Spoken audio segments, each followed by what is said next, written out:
Hello, everyone. My name is Monica Gleberman, and you're listening to Silence on Set podcast.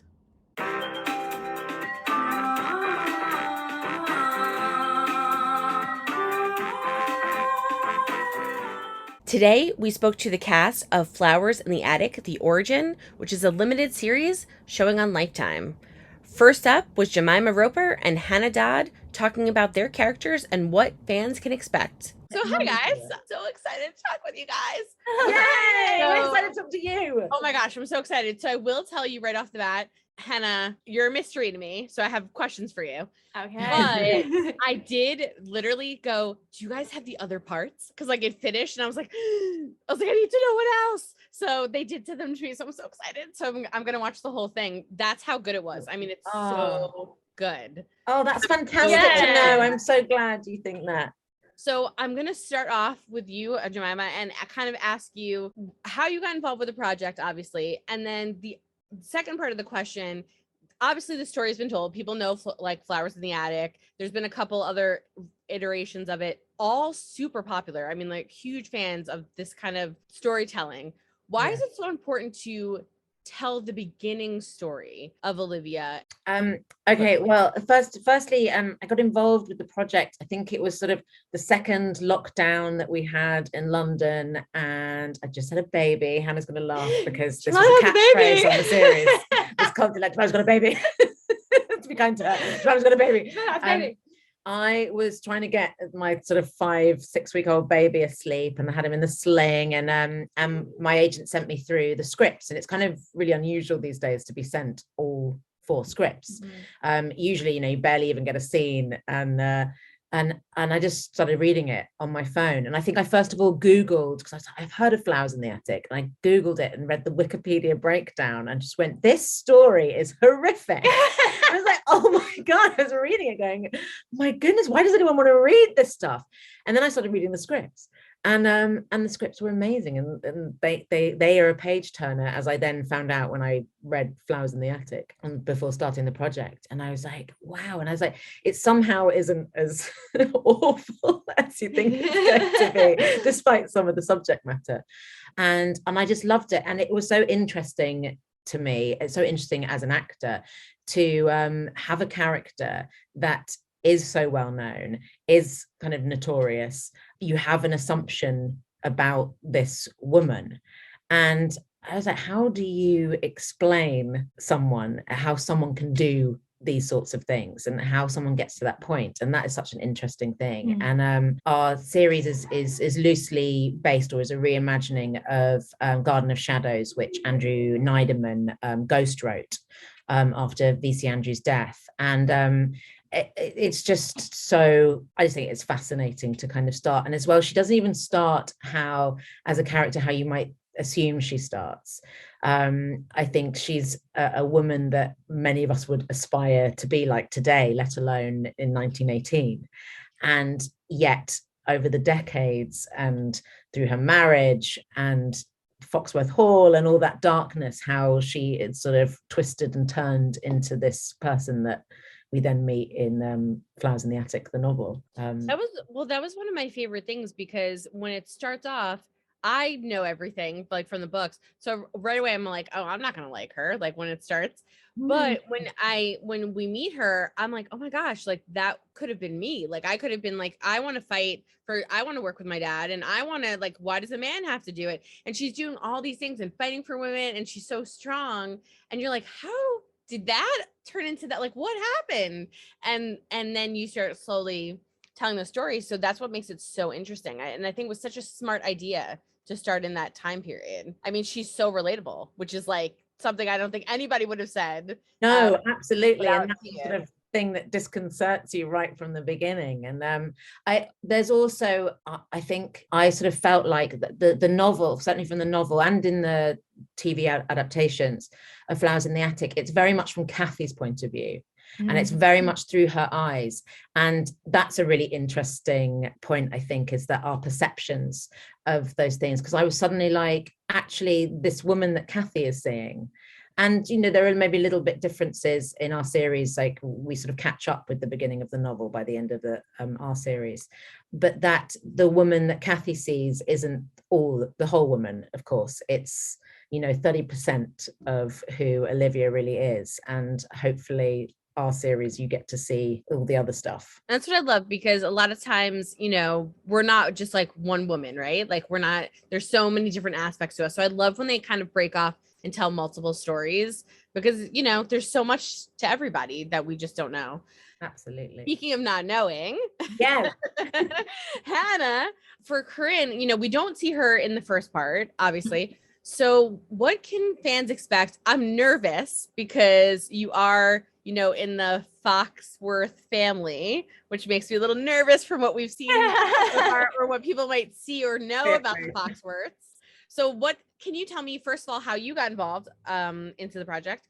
And then what is Corinna all about? Like, what can you tell me, you know, like about your character? Okay, well, you are rightly nervous. It's probably she has a lovely childhood. She's brought up very well by her wonderful mother. She is. It's a gorgeous story.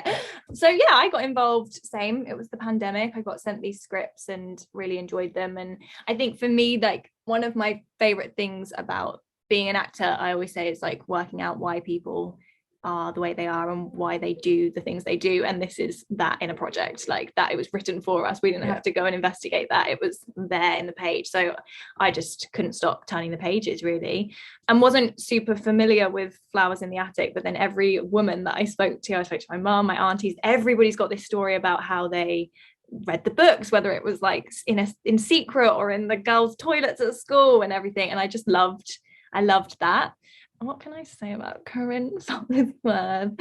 Yeah, I mean, it's her story, you know, it's the origin story. So we see her up to the point of Flowers in the Attic. So I think people will probably be quite surprised by the character. She's, again, not the person that you know in the Flowers in the Attic story. And yeah, you just get to see kind of the things that happen to her that make up the person that she is later on, which are all spoilers, so we actually can't possibly tell you. I loved you. I was like, stop there. I can see she was like, I'm going to talk very. It's hard with Hannah's storyline, because there are a lot of juicy moments. Everything is a spoiler. And that's what I was going to say. I was going to ask if your character, so like if Olivia, I'm assuming, and Corinna come face to face at some point, I'm going to take a guess it's probably not well. Like, things probably don't go well right off the bat, but are there scenes between, and I mean, maybe it starts well. I don't know. No, I mean, they're hugging. They're like, we have a lot of lovely scenes. Yeah, actually, I mean, oh God, this is almost, I mean, even this is a spoiler. I guess we meet, Corinna comes into episode 2, and I think there's a time jump, and she's, I think we started your 16th birthday, isn't it? 16th birthday. So 16th birthday. So it's, this little kind of life moment. And I think the thing that's I love about Olivia in our show is that it becomes all about her children, and she pours everything into her children, and they build her up, but they also tear her down. And her relationship with Corinna, and it's a mother-daughter, is complicated, but it's actually really full of love, isn't it? Yeah, I think it's been captured quite well. There's highs and lows, but they're actually their journeys are similar in a way. So there's a lot of parallels between them. So the things that move them forwards are the things that also create them. Yeah. Okay, that's a good way of saying without giving you swiftly your way. Is a lot of what kind of Olivia goes through relatable to Corinna in a way? Because she comes in, and I mean, you could not be more different from like your character from Malcolm. So is that something that maybe, gets touched upon on how different they are as parents? Yeah, there's definitely, I think the middle episodes kind of deal a lot, like they're really shared with the kids. I think Malcolm and Olivia are a little bit older, The kids are sort of on the cusp of growing up, Mhm. basically, on the cusp of adulthood. And there's all the kind of family struggles and issues that I think are really relatable, you know, even for us today. There's lots of things that are recognizable. But you've got sort of Malcolm is still this kind of very domineering patriarch, basically, and Olivia is constantly sort of fighting to kind of soften that and make sure that things are okay for her kids. But I think like Corinne interestingly has a different relationship to Malcolm than her brothers, I would say. You know, like she's sort of I don't want to spoil anything, but has learned the art of manipulation in a way, and also has just a very different relationship with him in general. So that's interesting that the boys sort of really lean on their mother, whereas Corinne leans on whoever will take her. Interesting. It's just funny. I'm like blurring all the book and your show together. But no, it's interesting because yes, obviously Olivia has the children.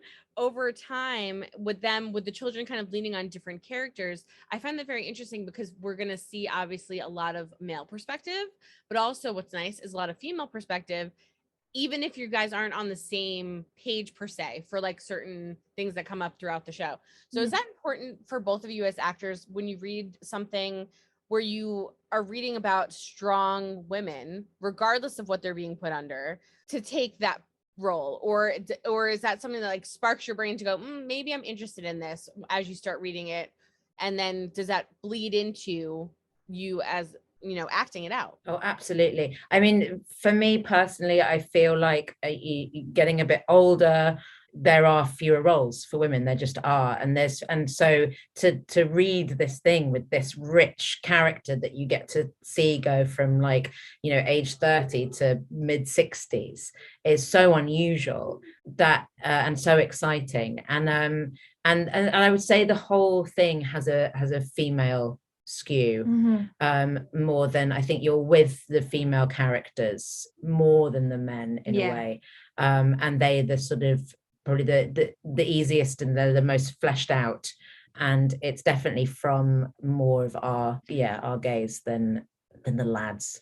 And they're not these like perfect women at all. None of them. Exactly. They're all multifaceted. They're all extremely flawed. They're all different. They all have different layers. And I think a lot of the experiences, some of the major kind of plot points, are very female at their core as well. Yeah. If that makes any sense. So yeah, it's definitely told from a more female perspective. See, I love that because a lot of the previous stuff wasn't. I mean, like you did, you know, there were points of view, but a lot of it was very kind of male dominated, and you know, this is happening because of this guy, but it's more, this one I do feel like leans a little more on the women, and we're following a little more of that kind of storyline, which is so nice to see. Because we don't get to see it that much. You know, what are you looking forward to for fans to see it? Obviously, like I said, anything that touches Flowers in the Attic does super well. And even me, I'm like blending stuff together in my brain because there's so many stories. So, but it's so good. I mean, like I literally finished the first one, and for anyone like listening to the podcast, I literally emailed 2 seconds later. It was like, do you have part 2? I need to watch the rest. I mean, it's oh my God. What are you excited for fans to see? And like, you know, just what do you want to just tell everyone that for the people that don't get to talk to you like I do? I'm so excited because these characters are, I mean, if it's the right way to say that, they are so loved, really cherished in people's hearts.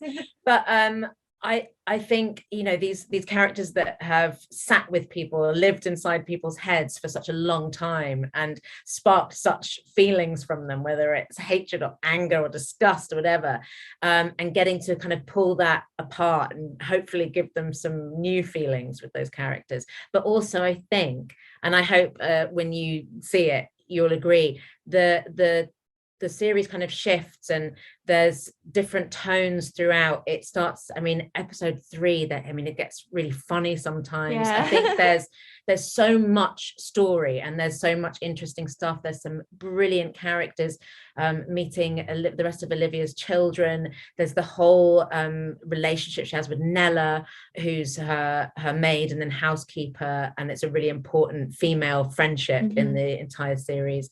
It's just full of a lot of stuff, and hopefully will give fans like everything they want and more. Yeah, it's definitely been like updated as well. It's a slightly more modern gaze on an old story, and I'm excited for people just to understand these characters a bit better. Like, they have genuinely been through, I think people will be surprised, and maybe it will spark a little bit of empathy for the characters that they have hated for so long. I don't know, maybe. But I'm really excited about the Easter eggs. There's so many little Easter eggs in there for like real hardcore fans of the books and the films, so keep an eye out for those bits, because that's always fun. Well, I want to thank you guys so much. I'm so excited, and literally the second we're done doing interviews, I'm literally watching the other 3 parts. Oh, thank you, Monica. Thank you. Next up is Tashawn Williams and Alana Boden. So I guess I'll start with both of you and just ask, how did both of you get involved in the project? For me, it was actually quite quick, actually. I think I had a self-tape, as actors do, and then I had a meeting, and I just had a chat about what I thought, what I could see Nella being, because she's not in any of the previous stories or Guard of the Shadows or anything like that, so she's completely brand new. So I was able to have a chat about what I envisioned for that character, and then I found out that I would be going to film it in Romania in literally a couple of weeks after I got the call. So it was really quite lovely. It was nice, especially because we was in lockdown as well at the time. So it was actually a bit of a silver lining of good news that I think I needed at the time, and I think so it was really nice. And I mean, I'd worked with Lifetime before on I Am Elizabeth Smart, so I had a call from my agent, and they asked if I wanted to sort of see the script, and actually I think I'd been sent the script, and I read through it, and kind of went from there, really. So I feel really lucky to be involved, because it was just amazing. It's been so much fun. I want to start, Sean, your character. I mean, Nella is such an important character. You can tell even in the first episode. I feel like she's sympathetic. I feel like she's almost like a lifeline. And she's someone, we're, like you had kind of said before, we're in a time period of the story that we've never seen before. So to kind of see how this really strong, powerful woman turned into what happened decades later, is hard to digest, right? So you assume when you're going to watch it, you're not going to like Olivia, and you're not going to like all the things that you're seeing. But when you meet her, you feel bad for her, and like all the stuff that she's going through. And it feels like Nella is someone that she can possibly rely on as the show continues. So can you tell me about the character and why it's so important? Yeah, I think she really does empathize with her, and as soon as she kind of enters Foxworth Hall, I think Nella's been quite clued up on what goes on in that house, and how Malcolm is and can be, and I think she's immediately and instantly concerned, and she has a deep concern for Olivia, and I think almost wants to look out for her, but also, which is quite interesting about their dynamic in their friendship, has to remember her place, because you've got to remember the time we're in. So it's quite an interesting relationship that develops over time, and especially in the first episode, there's little moments where she tries to reach out, and eventually it does play out, and then she is able to open up, and they are able to open up to each other, and they find out that they actually have quite a few commonalities. And their relationship was one that I really enjoyed exploring with Jemima, and really like nitpicking it and studying the script and what it meant for those two ladies in that time. And they shared a lot of moments together, especially in because it spans over such a long period of time, with the women's rights and stuff. They shared that moment together, and their children well, I'm trying not to say too much.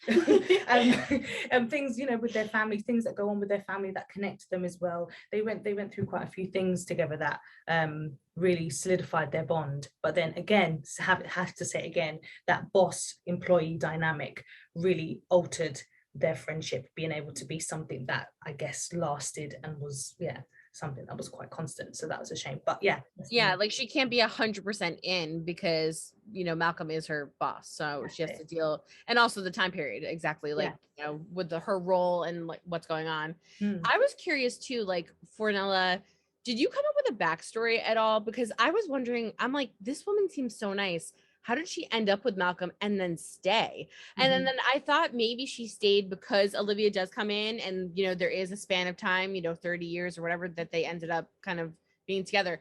But to be there to begin with, I didn't know if you came up with a backstory or something to explain why this nice woman stayed with him. Absolutely, time period, a financial thing of there not being many opportunities for work of substantial finances in that time for people of color to have, and also her family. She has also put Celia in school, and she's given her that chance and broken that generational curse where Nella wasn't educated, whereas she was able to put her daughter into school because she had that job and was able to sustain for her family. And that was a big part of why she stayed. And then Alana. We have Alicia that comes in, who's obviously like right off the bat, you're like, she's a Foxworth. So should we trust anything she says? What do we think? So I wanted to ask you, like, when you're reading the script, you know, maybe like you looked into some of the history, you knew Flowers in the Attic, you know, whatever background like work that you did. When you read that you're playing a Foxworth, what is like your first initial thing? And then how did you take on this character? Yeah, there's so much going on with her. I think, the fact that she's a Foxworth, I'm like, it makes you a bit wary, I guess, of her, you know, because you're like, okay. I think what's so nice is she's I don't know, she's got something different about her. She's quite young, and I suppose slightly naive, and I think that hopefully people will realize that she's quite an honest person. I think she wears her heart on her sleeve, and I think that, you know, she's, you know, as much as the age gap between Alicia and her husband is quite large, I think it's genuine. I think they genuinely feel at home together, which is what I guess makes, you know, the rest of the story so like heartbreaking, because I believe she's a good person, and I think she's a good person, and this family do terrible things to her. And she's resilient. She's in my opinion, I think everything she goes through, she keeps fighting. I felt like there was so much for the women, and and I know like we're in a time where like, yes, there's more movies being made, but there's not that much. So anything extra that can come out that's like female based is amazing. And your two characters in particular are going through so many things, but it's so nice to finally hear from the women, and like we're more than one thing, and both of your characters are more than one thing. And in the first episode, we're just learning about them, and we're just, you know, learning some stuff about them, and we're going to see them over a course of a period of time. So for both of you, for preparing for that, you know, it's a big to take on, right? Like when you're given finally a chance to show a multifaceted woman, like it's so outrageous, but like the way you guys play both of them, the characters are amazing. You guys do such a good job.